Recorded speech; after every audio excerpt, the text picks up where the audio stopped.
Hello and welcome back. This is Candace from Candoodle, and I'm super excited to be participating in another Lawn Fawn fans video hop.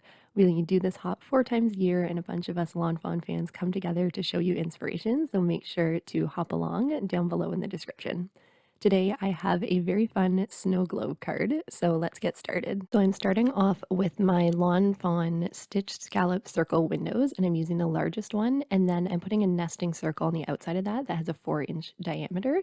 And as you can see, I made 6 of those little ledges, and then I'm cutting out the same circle to make the back. So off camera, I glued together 5 of the little ledges, which is going to make my shaker well. And then the top one, I am going to put some acetate behind, and that is going to be the front of my shaker card. You could definitely also use foam tape. I just really like to use paper underneath. I find it gives it a lot more strength and stability. On the back of my circle that's going to sit at the front, I'm putting some strong double-sided tape to stick down to my acetate, and then I lined my acetate up on top of my wells and then stuck the front piece on. This is just going to make sure that everything is nice and lined up with all of those little scallops. So once that was done, I'm going to move on to ink blending my background. So I wanted a fun little under the sea sort of theme. So I'm coming in with Salvaged Patina, Mermaid Lagoon, and Blueprint Sketch. I have Salty Ocean out as well, but I didn't end up using it. Now, when I make a background, it is a process. So you could stop at any point here, but I never know when to quit. So I came in with my Distress water spray, and then I realized I took too much of the ink off. So I was like, okay, let me ink blend this again. I used the exact same colors, and I actually really like how this knocked some of that dimension into the background. And then I came in again with my Distress spray, but being a little lighter this time with the water because I didn't want to take up too much of the ink. And then I heat set that with my heat tool. And then of course I gotta add some glitter. So this is the Gansai Tambi Starry palette, and I'm using the white gold in my little splash box here, which you can see is very messy. And that just puts some nice glitter in the background. Once my background was all blended, I wanted to add some grounding for this scene. So I cut another circle with the same 4-inch that the background is. And I came in with the stitched hillside borders, and I just kind of eyeballed where that would be good, and then once I was happy with it, I moved on to ink blending. So for this one, I'm using antique linen and tea dye to add some shading towards the top.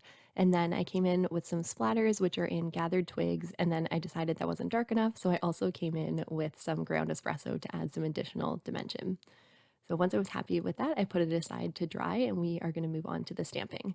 So I wanted there to be kind of like anemones and some seaweed in the backdrop. So I lined up 3 of my dies from the Mermaid for You stamp set, and I put them through my little mini die cutting machine, which I just got and I'm in love with. And then I made a template with those 3 dies. That way I can die cut a bunch of these and have my stamps all in the same spot and not have to worry about lining up the stamps and lining up the dies every time. So I just line up those stamps once, and then I can die cut as many as I need and stamp them all in different colors. So I just use some of my dye inks in different blues and greens so they would match my scene. And I like to do this for any stamps that I'm going to use a lot. And then I can keep this template in my stamp pocket and also stamp a template to go behind this. So next time I have an easier time lining up my stamps. I'll link to a video on the top right as well where I talk more about this. So once that was done, I came in with my Manatee-rific stamp set. These manatees are so cute. I've had them forever, and this is actually my sister's birthday card, so she loves manatees, so I had to use them on this one. I decided I wanted to add a little flower bow to one of the manatees, so I came in with my tracing paper to make sure I liked where that was. Once I decided on a spot, I then took my stamp off, lined it up with the tracing paper, and then stamped it down one more time just to be sure it was in the spot that I was happy with before I stamped it on my actual image. I also stamped down 2 of the little stars from the Mermaid for You stamp set, and I'm going to die cut them out and have my little manatees hold on to them, which you'll see later. So moving on to the coloring, I am using my Copics for this one. I used my neutral grays, which I find are a really nice color, but you could definitely color these manatees however you like. They're super cute, and I actually like that they're a little bit bigger than some of the other Lawn Fawn images, so you have some room to really do some shading and things like that. But I just kept it pretty simple with a 3-color blend. I also tend to be a little bit heavier handed with my coloring, so I'm trying to not be so heavy handed and leave room for highlights. And I find that that's easier to do when I have grays for some reason. I'm going to add some purple to my manatee's little flower, and then I'm also going to color the little stars in the same purple. And I just used an X-Acto knife to cut into where the arms of the manatees are so they're able to hold these. And I put a 3 on one and a 0 on the other because this is actually my sister's 30th birthday card, which I still can't believe. I feel like we're still 10 in my head. Anyways, I'm moving on to putting together my scene. So I'm gluing down all of those little seaweeds and then my sea floor on top of that. Then I'm going to come in with my shaker well piece and add that on top of my background. I debated putting the manatees on the inside, but I ended up putting them on the outside of the shaker. Now, in terms of making this look like an actual snow globe, I came in with the Magic Iris Snow Globe add-on and I cut that out.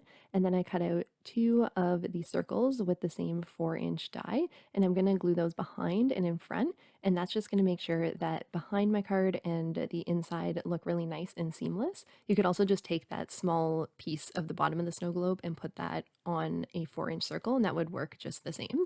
I also cut out from some holographic cardstock the snow globe front.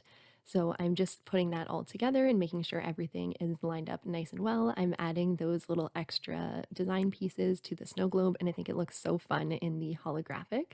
Now, to make this into a card, I'm just scoring that back piece. It is 3 layers of cardstock, so it was a bit difficult to score, but I just needed a little lip at the top, and that's going to allow this card to also stand up on a mantle, which is really fun. Inside of the shaker card, I like to glue some of my little pieces so that even when the card is standing, you can still see some of the little baubles on the inside. So I used a few different ones from different companies. So I have the Studio Katia Iridescent bubbles, and Little Things from Lucy's cards, Jewels and Ice Cube, which are the ones I glued down. And then I added Studio Katia Clear Crystal Fusion and Little Things from Lucy's cards, Sprinkles in Iridescent Bubbles. So that's what's on the inside. Then I also have a ton of seed beads, and I just throw things in until I'm happy with it. There is not a method to the madness here. It's just liking the look of it. So once I was happy with that, I closed off my shaker card with my acetate piece, and then I'm gluing down the top to the back little lip that I had created with my scoring. I did cut out 2 additional bottoms of the snow globe just to add a little bit of stability to the front piece, which is only my holographic cardstock right now. So I did some double-sided tape and came in with some extra glue to make sure that was stuck down to the front of my snow globe really well. And then I flipped that over and added my little back piece just for some added stability so this can stand up really nice on a mantle. Then I'm going to add my 2 little manatees, which are super, super cute now, holding their 3 and 0 stars. And that is the final card.